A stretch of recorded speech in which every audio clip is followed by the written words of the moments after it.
Hey guys, I'm here with a new video regarding the self-experience with Fukusmi V3. So uh, this you see that there are some cables connected to this, which is not the original ones. These are just I made it myself.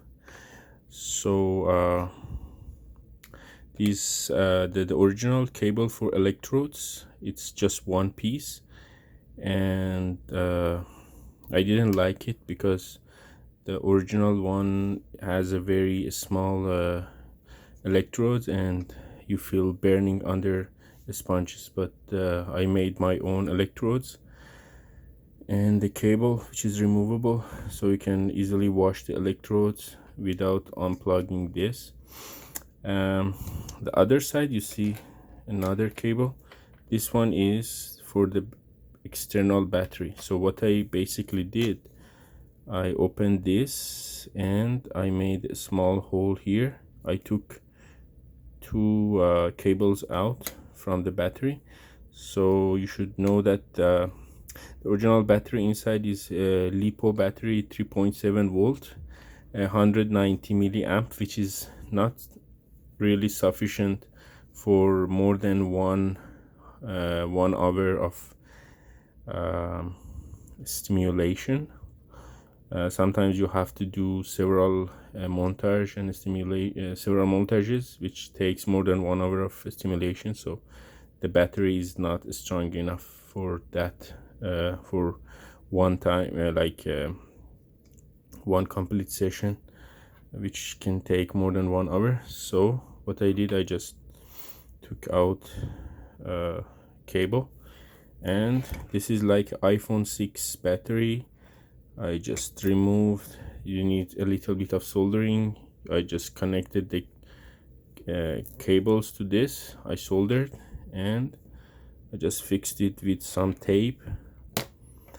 And make sure about negative and positive pole. You can just use a voltmeter to make sure, because if you make a mistake and do it in reverse, I haven't tried, but it can burn your device, which is a big lose.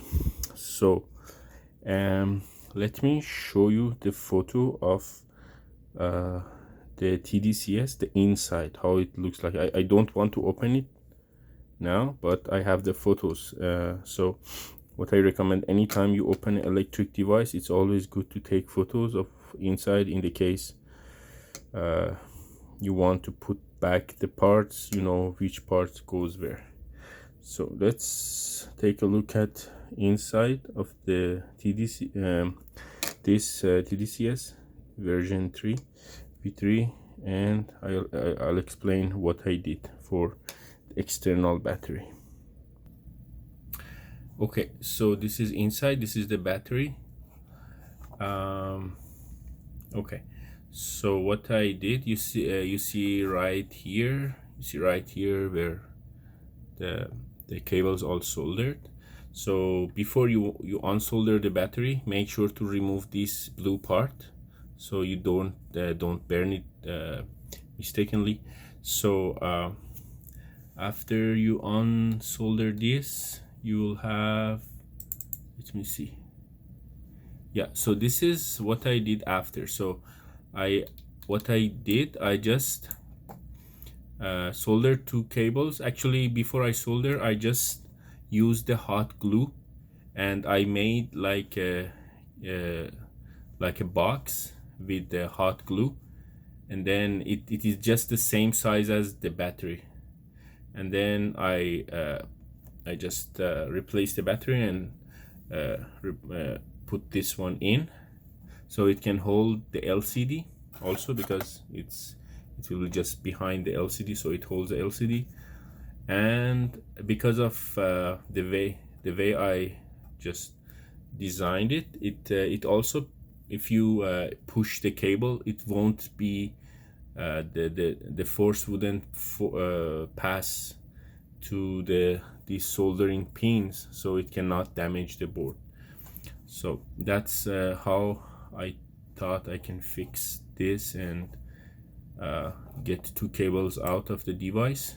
So on the device here, it is this little part is not it's there is no hole here. It's you have to use a cutter or something, very gently just remove for two cables to take out. It is 22 AWG cable, so they are not too thick, so they can pass through here. Yeah, so this is what you see inside. Let me, yeah, so this is the first one. When I decided to replace, I used this hot glue shape, and it didn't really work well, and then I changed it to this one. This is fits better. So I also show you, so when you remove the battery, there is a glue right here, glue tape. It's a little bit difficult to just mount the battery, so just take a piece of like a credit card or something, so a piece of plastic, and just push it in little by little, and then try to lift the battery until you can completely take it off. Just make sure that when you are pushing in the plastic like card, you don't damage the LCD pins. So that's some photos of what is inside. This is I also got some more photos of that. So I always whenever I open any device, I make sure I take several photos in the case I want to put them back together. I know how to reassemble it.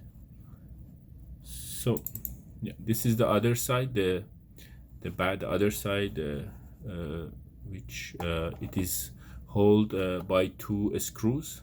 So before you can access to the other side, there are two screws you have to remove. Yeah, so that's I think that's everything about this V3 and how you can take two cables out. So now let me show you how to make your own electrodes to save some money there. Okay, here are the electrodes I made.